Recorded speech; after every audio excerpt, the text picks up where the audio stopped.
नमस्ते,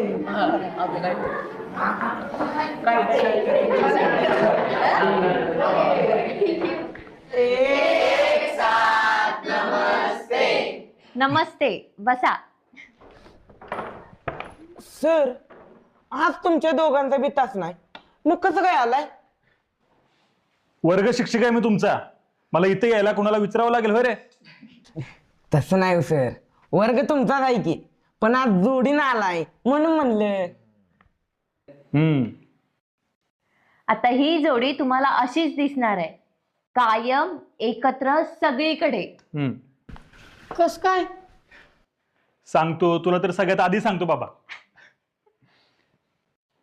Jadhav madam आणि माझं लग्न ठरलंय. येत्या पुढच्या आठवड्यात आम्ही लग्न करतोय कोर्टात. पण सगळ्यांसाठी जेवणाचा कार्यक्रम ठेवलाय बरं का, त्यामुळे सगळ्यांनी यायचंय. सर, रविवारचं घ्या म्हणजे सगळी येऊ, नाहीतर शाळा कामून बुडवली म्हणून लग्नातच वरडाला आम्हाला. काळजी करू नका, शाळेच्या सुट्टीचा दिवस बघूनच आम्ही तारीख ठरवली आहे. होय सर, पण मॅडमच्या घरची कशी तयार झाली? झाले. पुस्तक वाचणारी माणसं निघाली, माझे सासू सासरे दोघेही. आणि पुस्तक वाचणाऱ्यांना माणसं वाचायला वेळ लागत नाही, आणि ज्यांना माणसं वाचता येतात ना